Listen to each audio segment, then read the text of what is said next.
temos a honra de receber no nosso canal o Dr. Rafael Ferreira, médico veterinário especialista em dermatologia veterinária.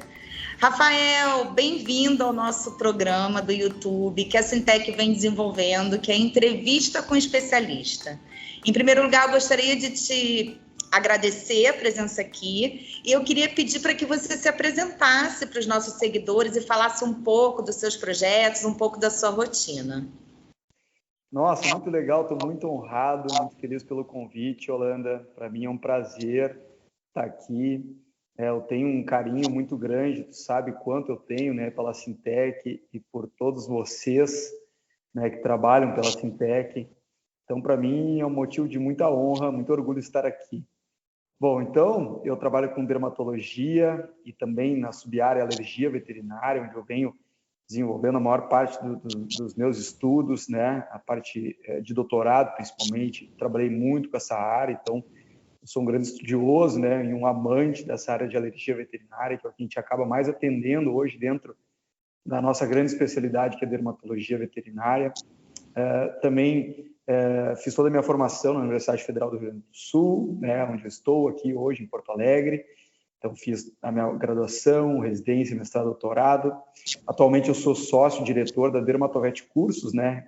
Que é uma empresa que tem 5 anos de atuação hoje no mercado veterinário. A gente trabalha com vários cursos de formação, de atualização, capacitação em dermatologia, em alergia veterinária, onde nós começamos. Mas hoje também a gente está desenvolvendo vários eventos, não só na área de dermatologia e alergia, que a gente tem um público muito eclético, né, dentro dos nossos seguidores. Então, a gente tem muitos clínicos gerais também, estudantes de veterinária. Então, hoje a gente está fazendo também vários eventos, não só na especialidade de dermatologia, mas em outras áreas, como endócrino, como cardio, nefro e uro, gastroenterologia, dentre outras áreas, né? Mas, lógico que a minha grande atuação e paixão é dermatologia e alergia, né? E também, além dos cursos, a gente vem desenvolvendo também simpósios, congressos, principalmente depois da pandemia, né? Muitos eventos online, e também no formato híbrido, né? A gente era uma empresa totalmente de cursos presenciais e agora a gente está fazendo muitos cursos à distância totalmente, mas também outros eventos com aulas teóricas à distância e práticas presenciais. Ai, coisa boa. Isso é muito importante para a gente. Os veterinários precisam dessa atualização, né? Dar esse suporte e muita coisa chegando. E a alergia é um tema, assim, ainda que passa desapercebido por alguns tutores, né, Rafael? Então, assim, como que o tutor, como que ele pode se dar conta, enxergar que o animal pode estar desenvolvendo uma alergia? Quais são os sinais que a gente encontra, que o tutor encontra dentro de casa? A pergunta é excelente. E a principal, sem dúvida, o principal sintomas, né, o principal sintoma que o tutor vai ver é prurido, coceira, né? Então, é a pergunta que mais vem para a gente hoje. A gente pergunta, né, a primeira pergunta na anamnese é qual a queixa principal, e até a gente fica um pouco surpreso hoje quando fala que não é coceira, né? Porque hoje, de 10 casos que nós atendemos, 8 a 9 casos são casos onde o tutor observa coceira no seu animal, né? Então, além disso, também ele vê muita lesão de pele, né? Então, lesões em áreas específicas, por exemplo, na dermatite atópica, que é a doença que a gente mais atende hoje na clínica de pequenos animais. Eles coçam muito a região de orelha, às vezes eles podem também se automutilar nessa região, causar escoriações, né, pela coceira. Região perioral, né, também periocular, não necessariamente todas essas áreas, mas são áreas que a gente observa muito. Axila, virilha, espaço interdigital, lambedura de mãos é muito comum, né, nessa enfermidade, né, o prurido perianal, né, coceira na bundinha, que antigamente te remetia muito a quadros de endoparasitoses, né, e verminoses, vermes, né, o animal está com vermes. E muito hoje o pessoal ainda remete isso, né? Ah, mas doutor, meu animal está com vermífugo em dia, mas é uma área onde eles coçam muito, né? Já na alergia à pulga, que também é uma doença que a gente atende muito, a gente vê muita coceira relacionada na região lombo-sacral, isso falando de cão, né? No paciente felino, a gente vê muita lesão cérvico-facial, né? Cabeça e pescoço, eles coçam muito essa região, muitas vezes também provocam lesões automutilantes, ali, escoriações nessa região. No paciente felino, né, voltando um pouquinho para a dermatite atópica, a gente sabe que é uma doença que não é bem descrita ainda no felino, né? Mas a gente tem visto muito felino hoje, uma doença que a gente classifica como síndrome atópica felina, né? A gente ainda não tem uma etiologia bem conhecida, mas eles acabam coçando também muito nessa área de cabeça e pescoço, e muitas vezes pode clinicamente se confundir com alergia à pulga, que é a alergia mais comum no felino, alergia à pulga. No cão, a alergia à pulga já foi a mais comum, hoje a gente observa a dermatite atópica, mas a alergia à pulga também é algo bem comum. Além dessas duas, da dermatite atópica e da alergia à pulga, uma outra enfermidade que vem aumentando cada vez mais também é a reação alimentar, a alergia a alimentos, tanto no paciente felino quanto em cães. E também, por grande curiosidade, o paciente felino, ele coça também muito nessa região de cabeça e pescoço. Por isso que, clinicamente, é muito difícil distinguir, né, um felino que coça região de cabeça e pescoço, se ele tem alergia à pulga, se ele tem a síndrome atópica felina ou se ele tem a reação alimentar. Então, tem toda uma série, né, de investigação diagnóstica que a gente faz para isso, para chegar nesse denominador comum. E no cão, né, a alergia à pulga ela diferencia muito. Assim, o padrão distributivo lesional ele é bem diferente da reação alimentar e da dermatite atópica. Como eu falei, assim, bem marcante em região lombo-sacral, alguns até podem fazer região de pescoço, né, abdômen, mas a região mais observada é a região lombar. Já na dermatite atópica e na reação a diversos alimentos, né, no quadro de alergia alimentar, o padrão distributivo lesional é muito semelhante. Então, todas essas áreas que eu falei, né, do cão, em que eles podem, né, estar desenvolvendo alterações clínicas, vale também para o quadro de alergia alimentar. Então, essas três enfermidades são as que a gente realmente mais atende hoje, né, tanto em cães quanto em gatos. Doutor Rafael, existe muitas dúvidas dos tutores, eu acredito que essa pode ser uma delas. Existe a relação do cão desenvolver mais alergia que o gato? Existe diferença ou predisposição entre essas espécies? Nossa, a pergunta é excelente, porque isso realmente é muita dúvida de muitos alunos, né? Eles perguntam qual é a espécie que tem mais essa tendência. De modo geral, o cão, né? A gente também atende mais cão do que gato ainda, eu particularmente, né? Mas lógico que hoje tem pessoas profissionais que trabalham só com felinos, mas o cão realmente ele tem essa tendência maior. A gente não sabe exatamente por quê, talvez, né, a gente tenha, se bem que agora essa questão da socialização está bem marcante tanto para o cão quanto para o gato, porque antes da socialização, quando o cão, o gato viviam mais na rua, mais no ambiente externo, vamos dizer, eles tinham mais um contato com a natureza, eles tinham uma tendência a tolerar mais as coisas, né? Porque eles acabavam tendo mais, vamos dizer assim, uma parte imunológica maior, né? No momento que a gente trouxe eles para dentro de casa, para dentro do apartamento, né, eu brinco até que eles deixaram de ser um pouco raiz, agora eles são um pouco Nutella.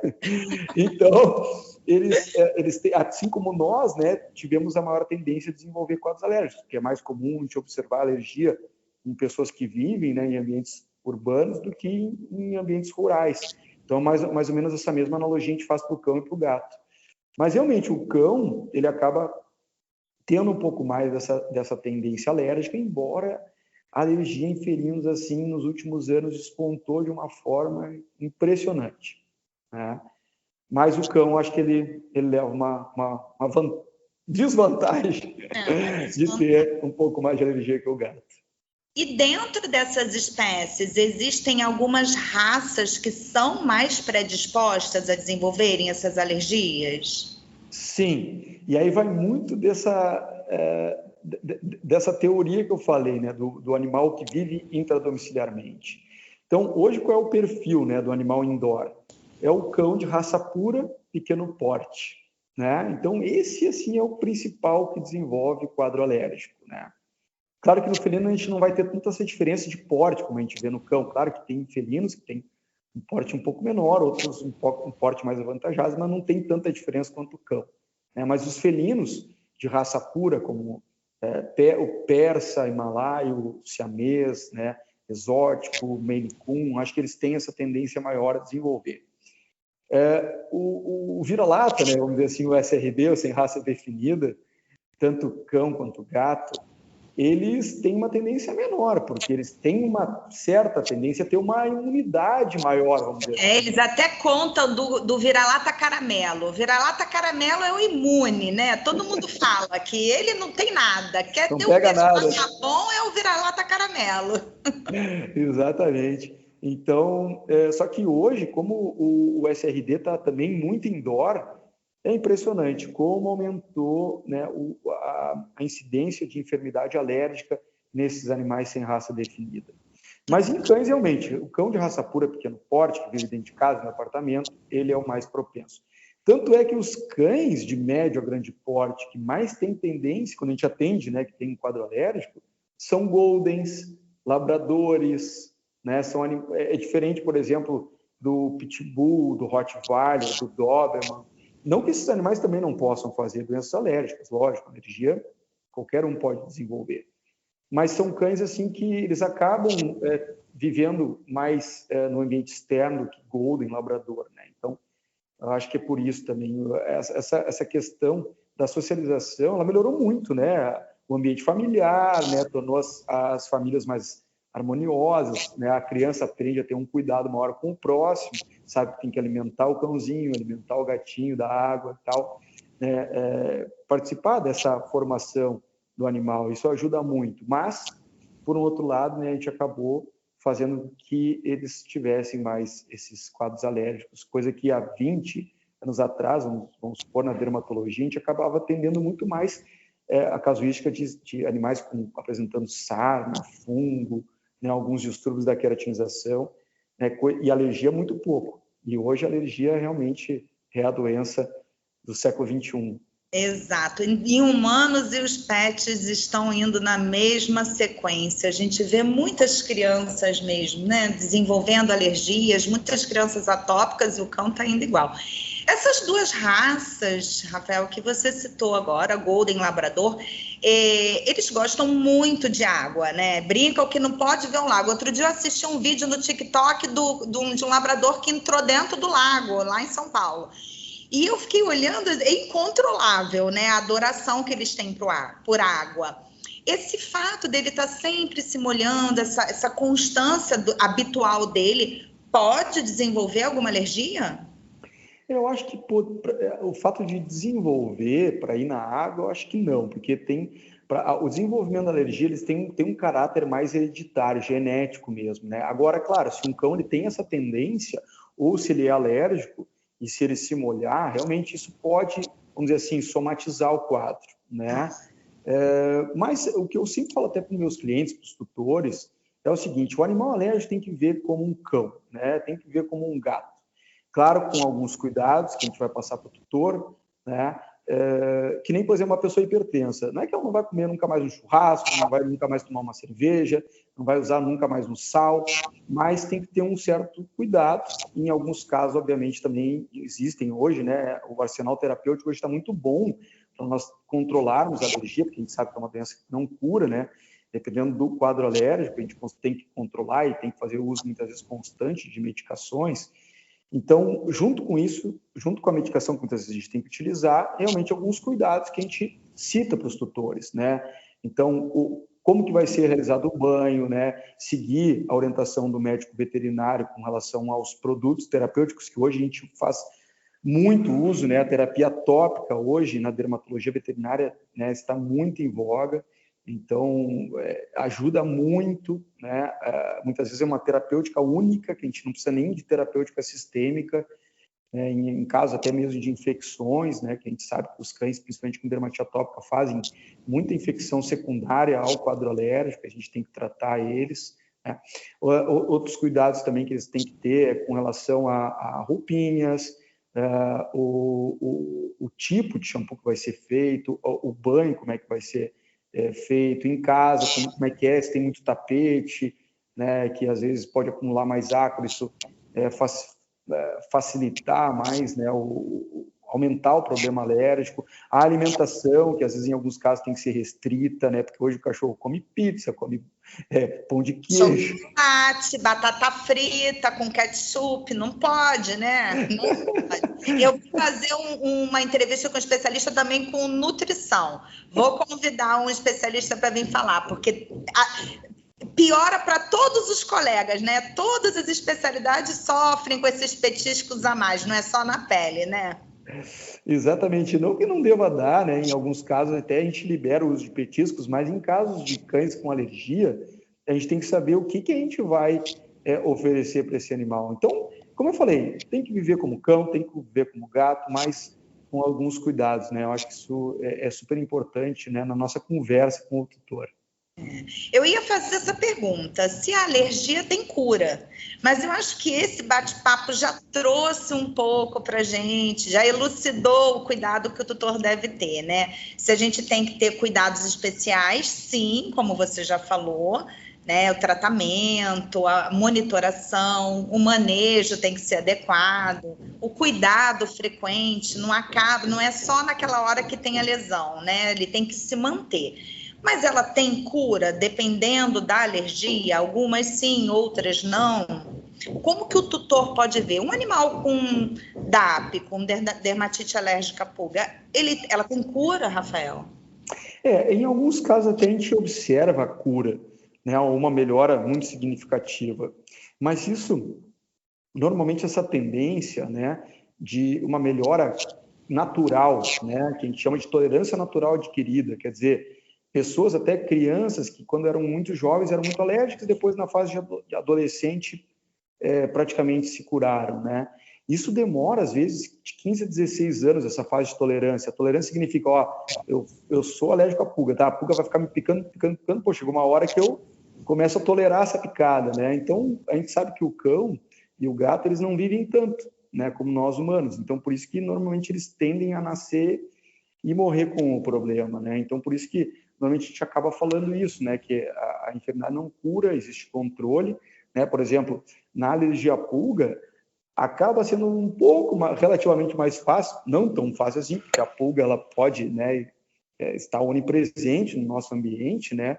Ela é cosmopolita, mas um bom controle, né, com produtos adequados, né, ajuda muito. Então, às vezes o animal ele pode conviver com a doença alérgica, se ele for picado, ele ter, né, a resposta alérgica, mas que isso seja de uma certa forma bem mais controlado, né?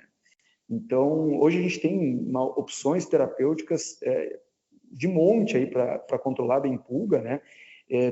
Tem opções novas, tem opções antigas, e muita gente fala, essas opções antigas, às vezes não servem mais. Eu sou meio contra isso, né? Por exemplo, fipronil, né, que é uma molécula, uma das primeiras que modificou muito, né, o mercado veterinário brasileiro, mundial, e uma molécula que ainda funciona muito bem, né, não porque agora hoje tem coisas mais avançadas que muitas vezes essas medicações são as únicas que tem que usar, até porque a gente tem muito perfis diferentes de tutores.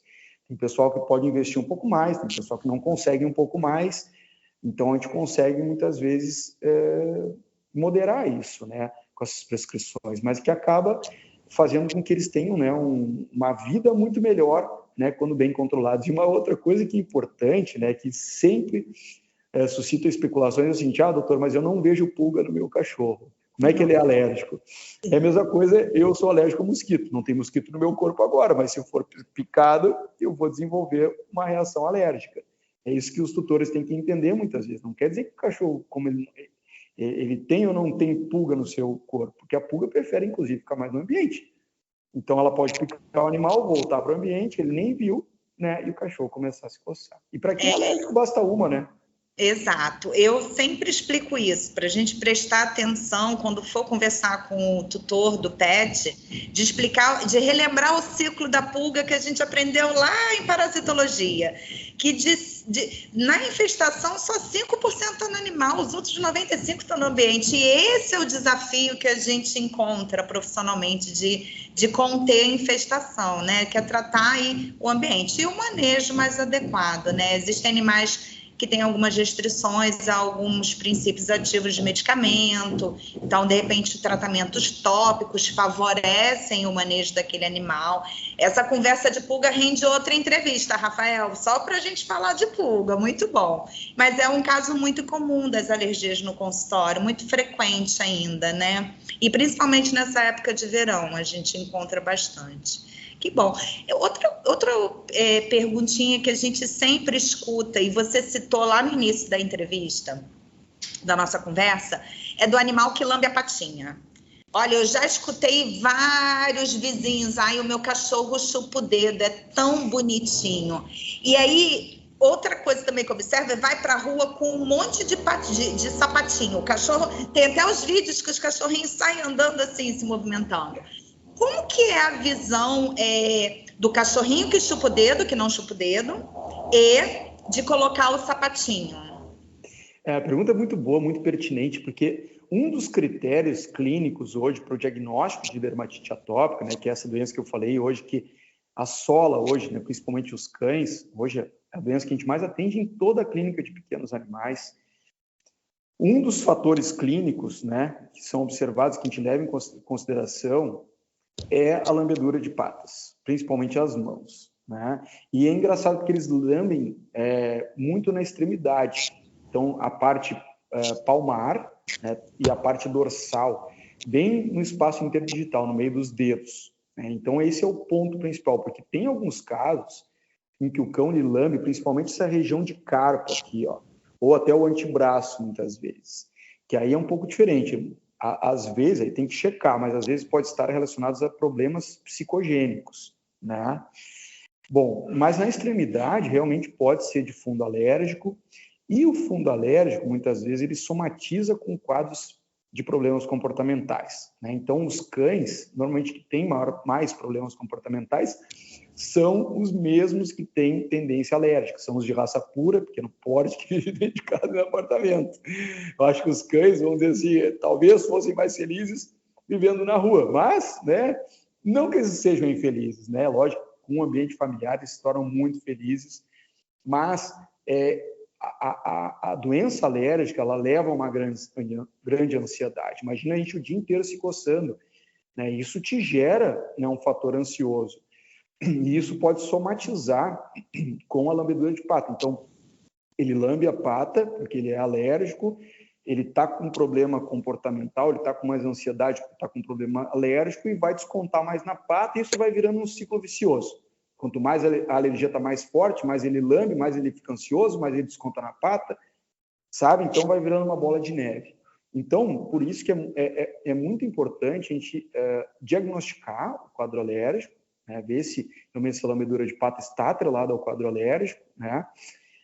E se, em alguns casos, isso pode estar atrelado também a problemas comportamentais, né?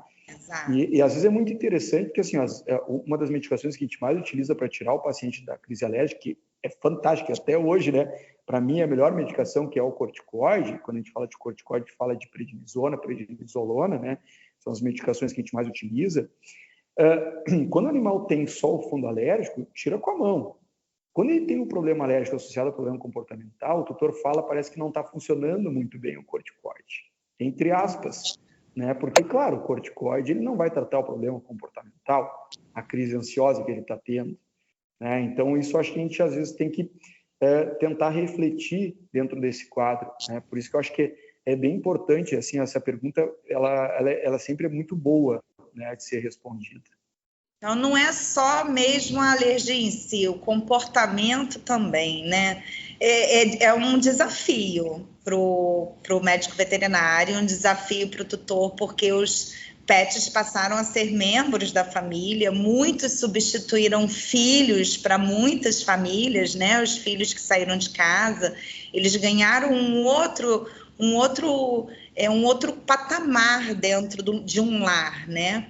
E aí a gente também acaba mudando a rotina daquela espécie, a gente tem que ter essa responsabilidade. Também é a posse responsável, né, Rafael?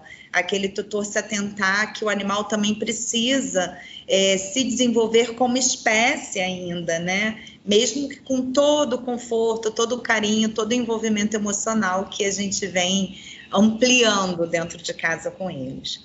Rafael, obrigada por você vir aqui conversar com a gente. Queria muito te agradecer em nome da Sintec. Queria te convidar mais vezes para estar presente. Queria te parabenizar pelos cursos. Nós estamos sempre que possível nas parcerias com vocês. Eu acho que levar informação para os colegas, para os estudantes, reciclar é muito importante para a nossa classe veterinária. E te desejar todo sucesso e te agradecer muito mesmo por vir aqui falar um pouquinho tanto para os tutores desse tema tão polêmico e tão comum e que às vezes passa desapercebido, e falar também para os veterinários, né, para a gente ampliar um pouco a nossa rotina ali da clínica, ter mais cuidado, ter mais atenção, e que o tutor sempre procure por um médico veterinário da sua confiança quando perceber qualquer alteração, né, Rafael? Sempre levar no veterinário para que ele possa fazer os exames necessários, para poder fazer uma boa anamnese, um bom diagnóstico, para que esse pet fique bem, né, melhor, estabeleça sua saúde da forma mais rápida possível, né? Muito obrigada. Imagina, eu que agradeço. Muito obrigado a ti, Yolanda, e a toda a equipe Sintec pelo convite. Para mim foi um prazer, né? Virei quantas vezes foram convidado. e também eu acho que, assim, como tu falaste esse ponto da educação, né? Eu gosto muito de uma frase do Nelson Mandela, que a educação é a maior ferramenta, a maior arma para mudar o mundo, né? Então, acho que a educação é tudo. A gente tendo educação, né, a gente melhorando a nossa classe, principalmente a classe veterinária, com certeza todos vão ganhar, principalmente os donos de pets, e a gente sabe hoje, né, o quanto quanto a população de cães e gatos, né, aumentou muito, né, e socializou. Então, realmente, eles precisam muito da gente, os tutores também, né, quando esses animais sofrem algum problema. E não só problema, mas também a questão da medicina veterinária preventiva, né? Como assim na medicina ocorre, né? Pô, a gente sabe que a gente está com uma certa idade, a gente tem que fazer um check-up. E na veterinária ainda é muito pouco, mas hoje o pessoal está vendo também que isso é importante, né? Primar pela saúde do pet. Então, sempre procura pelo médico veterinário, né? Esse é o profissional que vai realmente ajudar mais de uma forma adequada, né? Os tutores que precisam. Muito obrigado. Ai, Rafael, eu que agradeço. Então, aqui a gente encerra o nosso primeiro entrevista com especialista, com o Dr. Rafael Ferreira, especialista em dermatologia veterinária. Um abraço. Obrigada, Rafa. Tchau, tchau.